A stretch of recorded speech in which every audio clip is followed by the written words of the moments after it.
Well, good morning.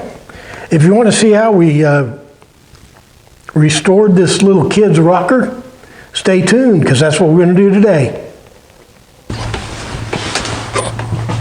Good morning and welcome to Memphis Monday 358, week 46 of year 7.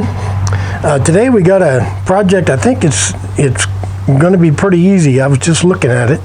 We're going to be restoring a small kid's rocking chair. It's a slat back, and I've been looking at it, and it doesn't look very badly damaged, so it may just be a cleanup and refinish. But we're not going to know any of that stuff unless we get to work. So let's knock off the chit-chat and get to work. Here's our project from last week. I've had a chance to put more poly on it. It's coming along. Be a few more days and I can deliver it. Here's our project for this week. Little kid's rocking chair.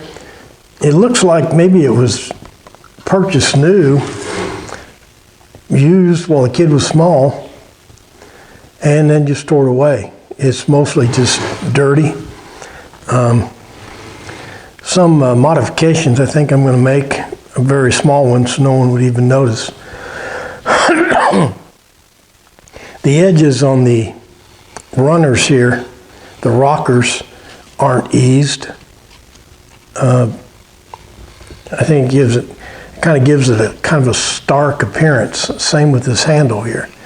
There's no easing at all on these handles. But the joints are all good. The back slats here, yeah, it's like it was never sanded. Well, let me tell you what. Let me clean it up a little bit and think a little. Have a think on what I'm going to do to fix this up. Well, I've been looking it over. The finishes, the wood itself, it's like they raised the grain to sand it, but then never sanded it or something. Because you can listen when I rub my hand across it. Hear that? When you rub your hands across wood like that, it should have almost no noise. Like, if this is sanded smooth. I rubbed my hand across it, it shouldn't make any noise. Hear that? It's like rubbing your hand across a file or something. It's very rough. Both runners are that way. Now these look like just regular dowels that they don't even seem like they're the same wood. They're a different color. I can't tell what kind of wood it is. Tell you what, I'm going to go over this with a piece of sandpaper, hand sand it, and before we round over any of these edges. So I'm going to get to that.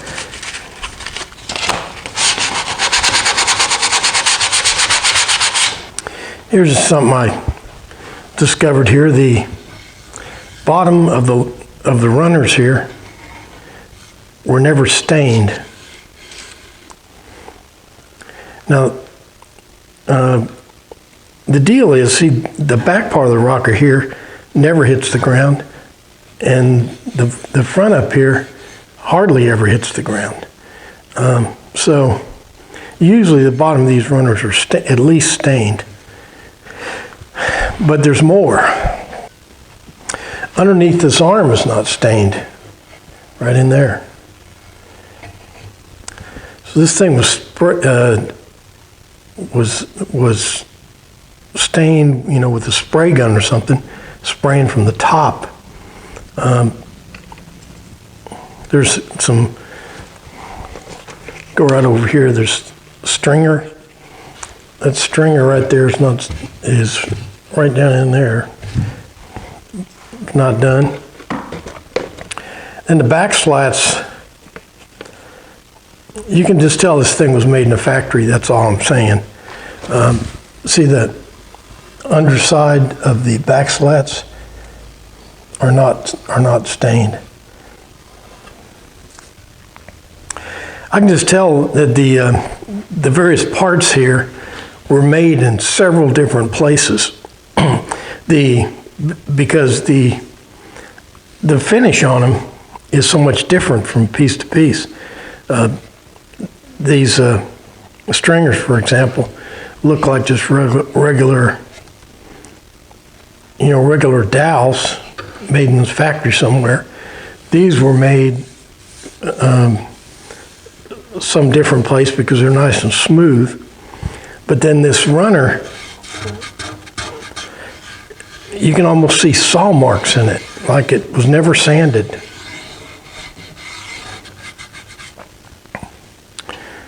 I'm going to go over this with a random orbit and see what happens.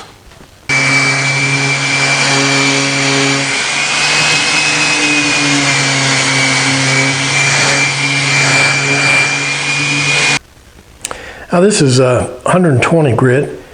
It's a good medium sandpaper for rounding off edges. Let's round over some of these edges and see what it looks like.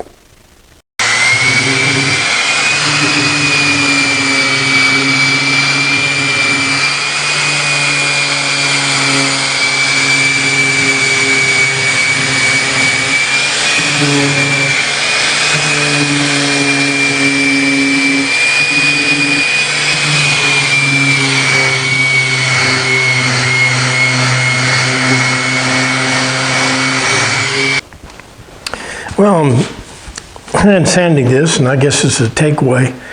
I'm making a special effort to make sure all the exposed, these 90-degree angles here, are all rounded over. No one's going to notice that. It's just that the chair's going to look better, but nobody will really know why. And that'll be one of the reasons why. It's I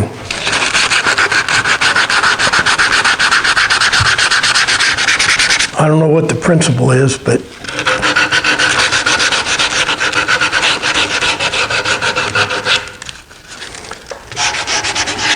it may be that that's what we expect to see. Like that edge right there is not rounded over. So I'm, this 120 grit sandpaper.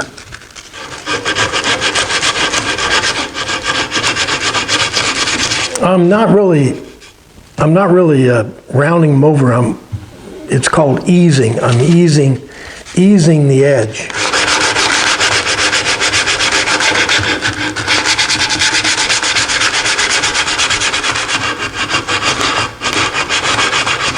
I'm going to stain it, but before I do, I'm going over it with a little acetone. You can use paint thinner too. Get all the dust off of it. Now what I'll be doing on that staining, you can see that part of it's stained and part of it still probably has some varnish on it. Now when I stain it, the theory is the stain's only going to stain the parts that need it. And I can tell you from experience, sometimes it works and sometimes it doesn't. So we're going to give it a try. For example, here you can see this has still got stain on it, but the corners have been rounded over. So the theory is I can apply stain to this, and only the places that have been sanded back to the bare wood will be, totally immersed in that stain. And the parts maybe that still have some varnish, down in the corners and stuff, the stain won't penetrate at all there. The danger is that you can end up with a Technicolor looking monster. But this thing has so many different colors to begin with. Looks like the parts were made by 4 different outfits and then assembled someplace. Now here's another takeaway. We're going to use this golden color called Golden Pecan penetrating stain. But on these stains, don't just shake the can. You need to stir and get a stick with a flat end on it here so you can scrape the bottom. And because a lot of times the pigment will float to the bottom of the can. I got you zoomed in so you can see the full scan. We'll try this theory.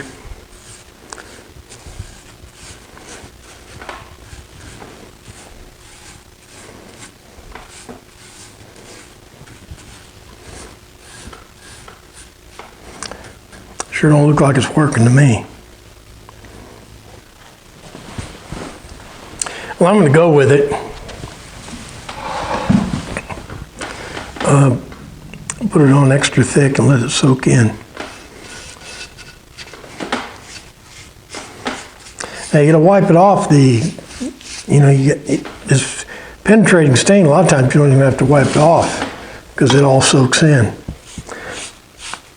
But on this piece, there's going to be places where the wood is being protected by the varnish that's on it. I don't know what kind of varnish they used, polyurethane or shellac or whatever they've used. I don't think they used shellac. Well, I know they didn't. Could have used a lot of different things. The reason I'm sticking with this color, I mean, my scheme here would work better on with a darker stain, but I want this rocking chair to be as close to the big rocker we did 2 weeks ago as I can get it. Now I don't normally stain, as a rule, parts you can't see. Now, but with rockers, you can see the bottoms of rockers because they're rockers. Okay, I'm gonna go ahead and keep staining this, and I'll bring it back if something exciting happens. Well, our scheme seems to be working. The finish is coming out fine. I'm gonna let this dry for a couple hours, and then I'll wipe the excess off. So there should be some excess on this. When we did the desk last week, you know, there was virtually nothing left to wipe off. But in this case, there will be. And now it's been about 3 hours. And you can see a little bit of pooling right here. There must have been some varnish in there. So that stain didn't sink in. So this technique worked.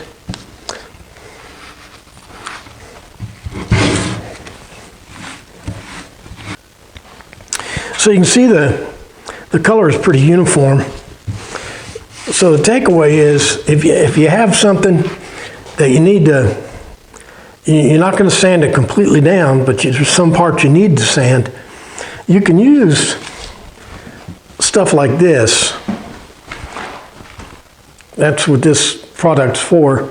You can go over your finish. You don't strip it, you don't sand it or anything. You just go over it with this stuff. But I found that just stain works good too, or works better actually. You just put it on and leave it on, and it won't soak into the finish that still has finish on it. It'll just soak into the areas that need it. Now what I'm going to do is put some polyurethane on it. This thing will take probably 3 coats. The first coat is really just the base coat, because you gotta, after you put it on, you gotta let it dry 24 hours. I do. The can says you can recoat it in a couple hours, sand it in 4 hours, but I like to let it dry for 24 hours. And then I sand it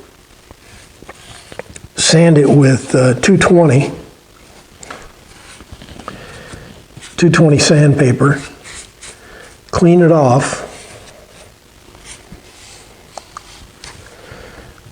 and put another coat on. Let that set for 24 hours. And then sand it again, only this time sand it with 320.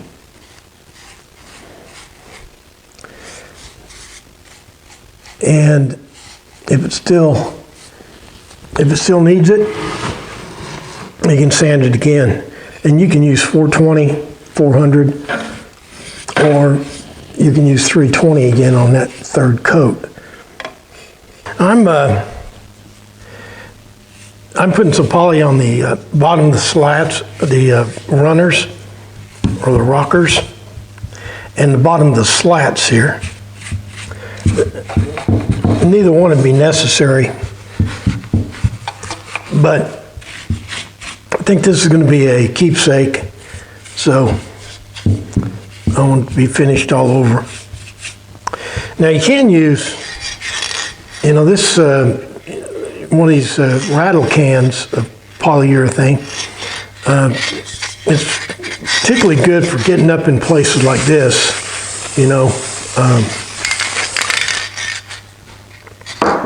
in tight places.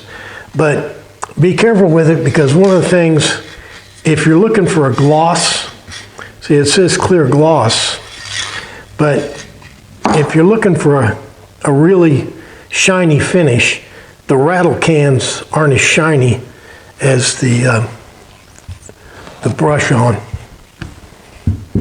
Well, there's our little kids rocking chair for Memphis Monday 358. We couldn't find any damage. We found some shortcuts they put together during the finishing process. We had a takeaway on how to fix the finish on something if you're not going to completely strip it. And I think it turned out pretty good. Well, that does it for Memphis Monday 358. A short little project this week. Restoring a little kid's rocking chair. We looked it over and discovered that it wasn't broke. Just had some problems with the finish, so we redid the finish in the areas we needed to. Showed you how to blend those finishes together so it all looks uniform all over. And overall, I think it's going to turn out all right. Over the next several days, I'll continue to put poly on it, probably at least 2 and maybe 3 coats. But I think it turned out fine. So like, favorite, share, comment, all the stuff you do on the internet. But most important, make sure you're back here next week for another exciting Memphis Monday. Thanks for playing along.